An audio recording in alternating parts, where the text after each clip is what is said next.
vamos a continuar con el programa. Lamentablemente, el profesor Luca Fecci se enfermó y mandó un mail hace 4 días que tenía que someterse a una operación inmediata, por lo tanto, era imposible que viniera.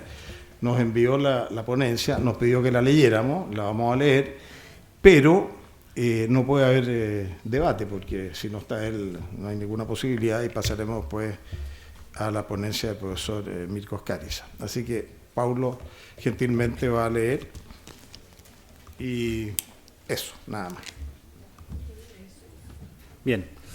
Bueno, procedo a leer el texto que envió el profesor Luca Fecci, que como decía el profesor, lamentablemente, Luca estuvo hace unos 5 años, ¿no es cierto? Estuvo acá en Chile por primera vez y tuvimos el placer de tenerlo en una anterior semana de estudio romano, y esta vez, bueno, por estas causas del destino, no se pudo. Envío entonces el texto, no voy a detenerme porque había unos textos que había enviado, pero en honor al tiempo y efectivamente a lo que ya se estableció, solamente voy a leer su ponencia. El título es ¿Quién sabía? ¿Quién sabía? El descubrimiento de la conjuratio de Bacchanalibus en la narración liviana, ¿no? Tito Livio. El episodio de los ritos de las bacanales del año en el 186 a.C. es narrada principalmente de una extensa sección del libro 39 de Ab Urbe Condita de Tito Livio, establecida en conjunto la Catilinaria del año 63 al 62, el mejor caso documentado de represión de un conjuratio en la República Romana. La dedicación estuvo bastante relevante, teniendo su inicio prácticamente cuando los cónsules del 186 a.C. habían apenas entrado en el cargo en marzo, viviendo una quaestio extra ordinem, manteniéndolos alejados de las guerras y los provinciae, ¿no? Esta represión se llevó a cabo después del mandato, con el último episodio conocido en el 181 a.C. El episodio de los rituales, las bacanales, como es conocido, ha recibido una gran atención con diversas perspectivas, ¿no?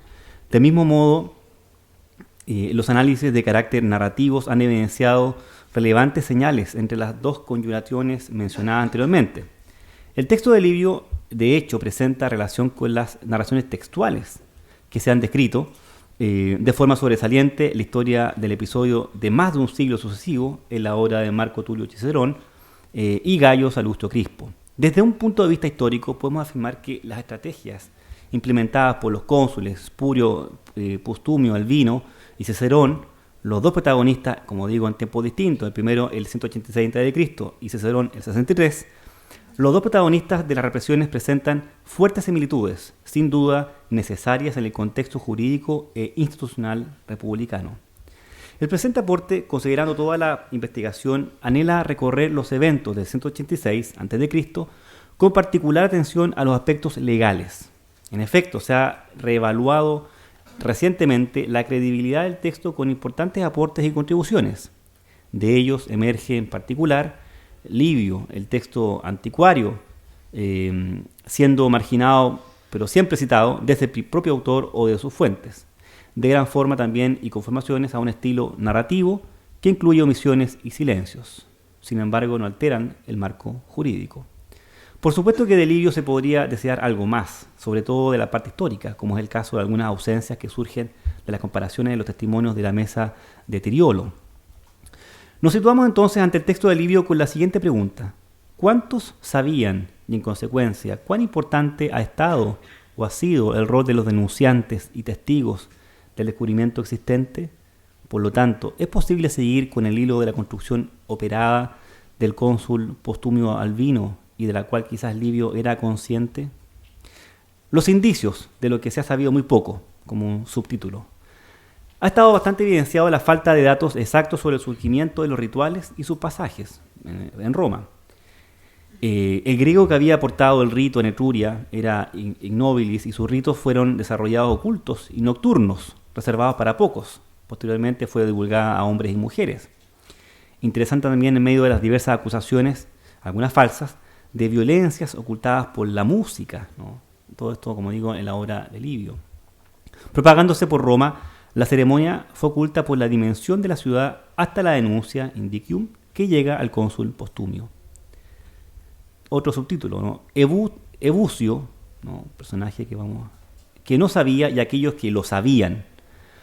Publio Bucio, joven caballero huérfano de padre que habitaba cerca del Aventino, fue observado y atacado por su padrastro Tito Sempronio Rutilo, el cual, después de haber mal administrado el patrimonio, intentaba deshacerse del pupilo o hacer que fuese chantajeable, considerando la única vía viable las bacanales.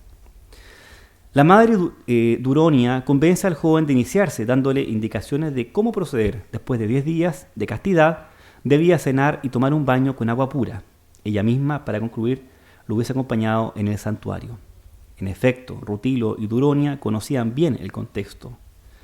La amante del joven sería la conocida meretriz libertaria Hispala Fechenia, quien ha llegado a conocer el plan. La reacción fue violenta, expresó Ebucio, de no someterse a las demandas, acusando al padrastro al que el joven le requirió aclaraciones.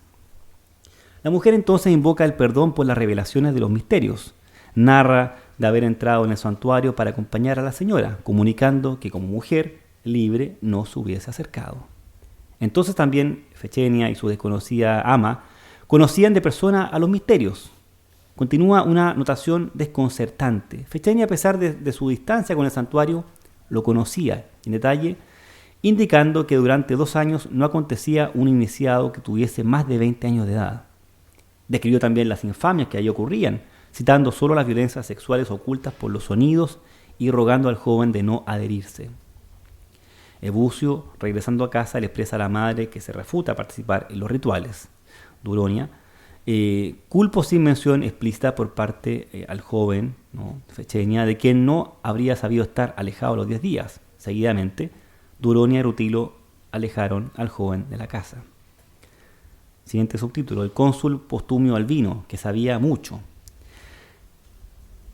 A este punto, el joven que se presentó donde su tía Ebucia contándole todo lo ocurrido, por consejo de ella, al día siguiente denunció los hechos de Tulit en una audiencia privada al cónsul Postumio Albino. Él le solicita de presentarse nuevamente después de 4 días. Mientras tanto, la consulta a la suegra Sulpicia noticias de una persona, ¿no? Ebucia de Aventino. Ella comunica de conocerla como una persona seria, a la que el cónsul hace invitar. Sin embargo, se presenta él mismo en el encuentro, haciendo caer el discurso sobre Ebucio. Ebucio a este punto lloró, diciendo que había sido expulsado por la madre, porque no deseaba participar en los obscenos misterios. Postumio Albino, en efecto, hace que Ebucia se comunicara con la libertaria Fechenia, también de Aventino, no desconocida por el sector.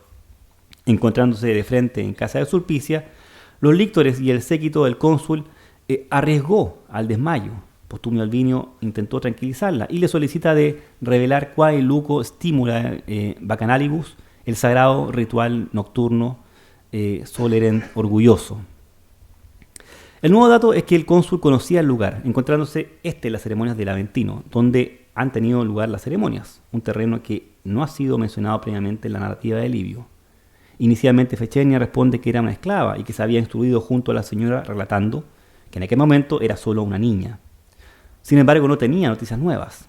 Postumio Albino le solicita de revelar el resto de la información, ya que los relatos de la mujer no bastaban, pero el coraje de Sulpicia y las amenazas del cónsul fueron más influyentes y hacen que declare, después de garantizarle protección de libertad de los partidarios del culto, conjuntamente de un lugar seguro a Roma donde podría vivir. Así tuvo lugar la revelación, presumiblemente obtenida de Livio de los actos originales y quizás de la denuncia hecha por el propio cónsul ante el Senado. Al principio fueron rituales femeninos y no se admitían hombres. El acto de iniciación eran de 3 días, fijos al año. El rito era diurno y como sacerdotisas escogían las matronas entre turnos. La suma sacerdotisa Pacula Ania había introducido reformas radicales, incorporando a sus hijos Minio y Serrinio, cambiando el ritual diurno a nocturno, estableciendo 5 días al mes para el acto de iniciación. La promiscuidad había favorecido la disipación, quienes no se sometían, por ejemplo, de algunos delitos, ¿no? Un detalle absolutamente relevante con el fin de evaluar el secreto de todos es el descubrimiento sobre las matronas que corrían al Tíbet. Ellas conservaban un vestuario vacante con antorchas encendidas, las sumergían en el agua y la extraían aún encendidas, siendo éstas rociadas con azufre y cal. Aquellos que no se sometían a los delitos eran ligados a las máquinas y fueron sacados de vista en cuevas escondidas. Se trata de una gran multitud, alterum iam prope populum. Entre estos se encontraban hombres y mujeres de la nobleza. Además, se había determinado que hace 2 años que no coexistían iniciados mayores de 20 años. Realizada de esta forma la denuncia, Fechenia obtiene ser custodiada cerca de Servilia, mientras Ebucio fue transferido cerca de un cliente del cónsul, quien tenía en sus manos a los 2 denunciantes. Siguiente subtítulo: el Senado, entre los cuales muchos no sabían y continuaron a dudar. Postumio Albino, aquel punto informa el contenido al Senado. En el orden expuso lo denunciado y lo investigado. El consenso fue percibido con un gran pánico, ya sea por los intereses públicos existentes como también por el temor de que existiesen involucrados en sus parientes.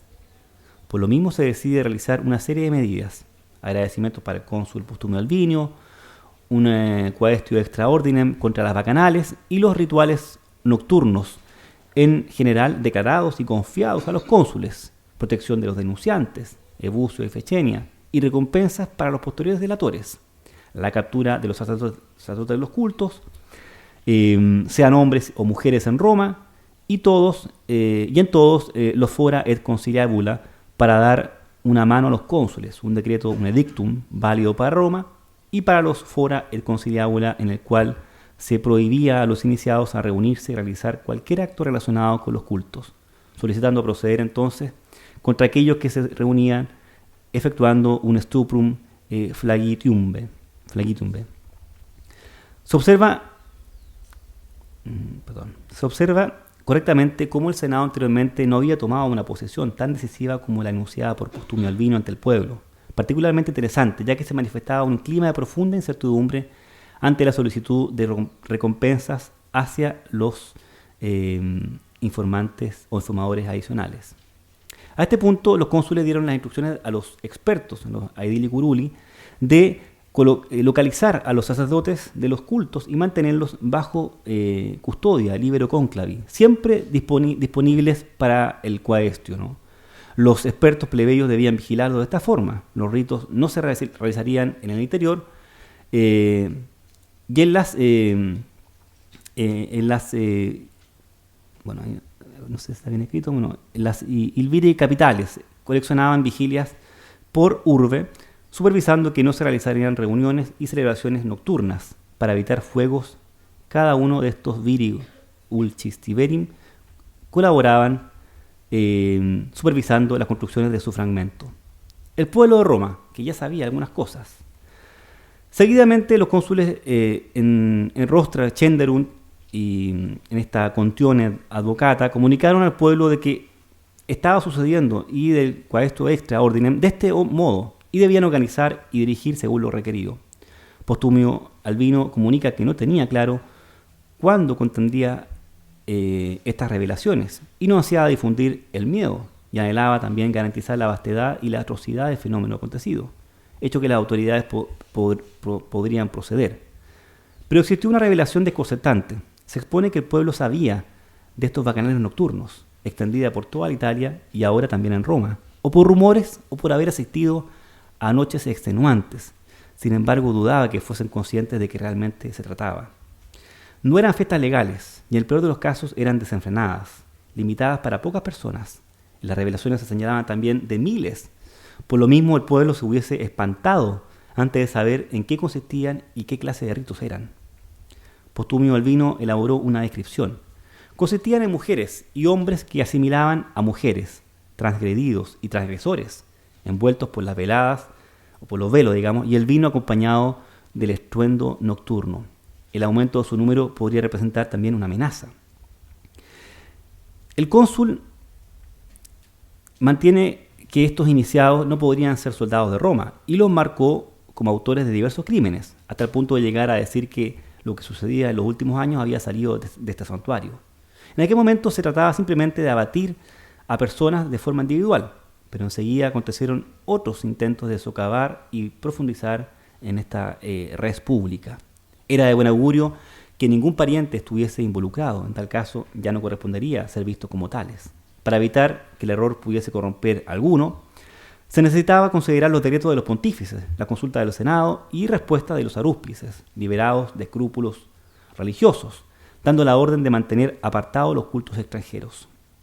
Por lo mismo, la destrucción de los lugares del culto y la represión de los mismos no debían dar lugar a dudas, especialmente porque los dioses habían querido que todo se descubriera, para que el mal fuera castigado y sofocado.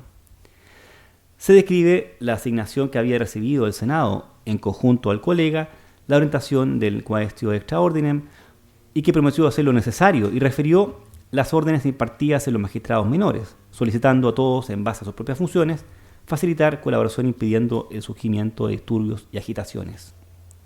Los cónsules en aquel tiempo dieron lectura a los senatus consulta y establecieron una recompensa para aquellos que tenían un culpable o un denunciado, incluso ausente.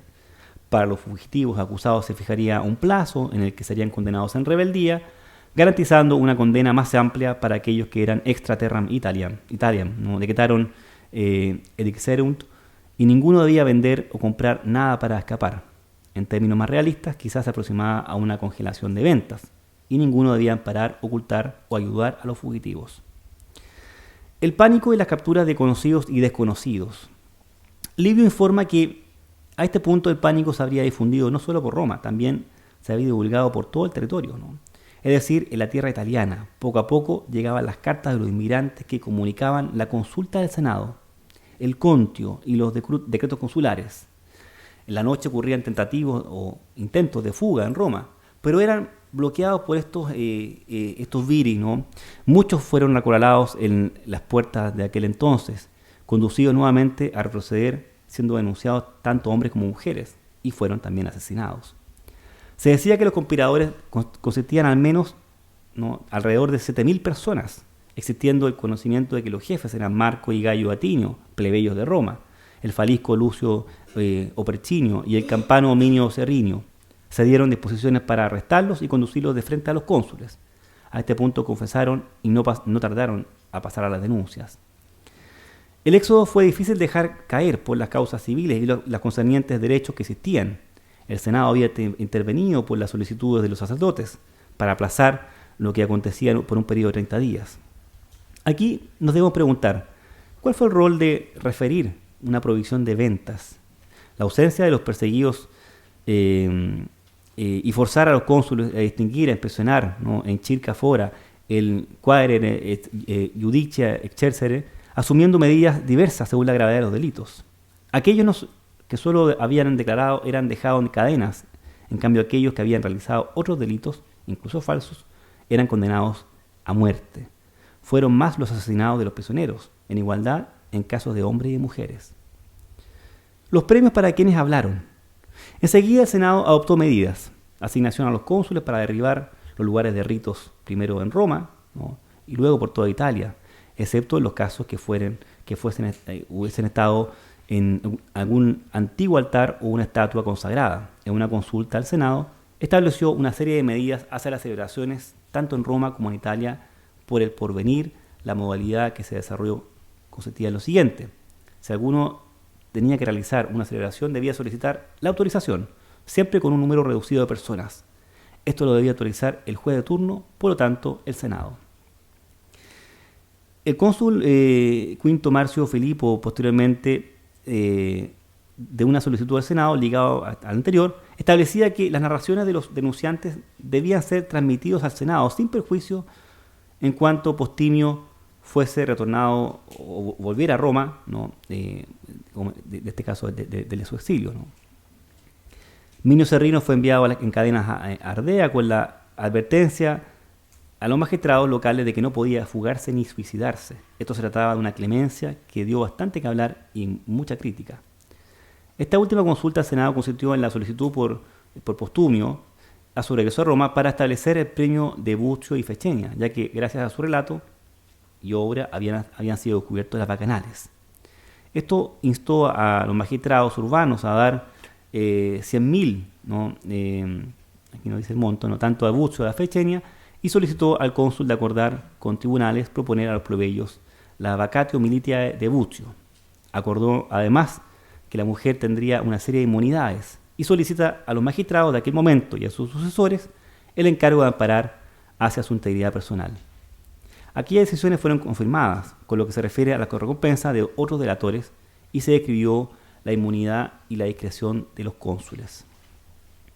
Conclusiones.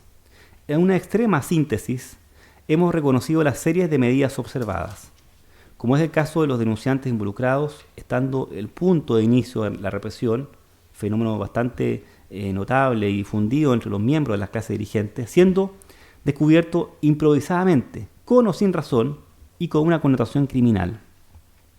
El asunto represivo partió de un contenido que de Livio había recibido, cuyas fuentes a utilizar portaban ambigüedad, conllevando entonces incertidumbres y por ende no podían ser divulgadas. Ahí cierra la ponencia del profesor Fetzi.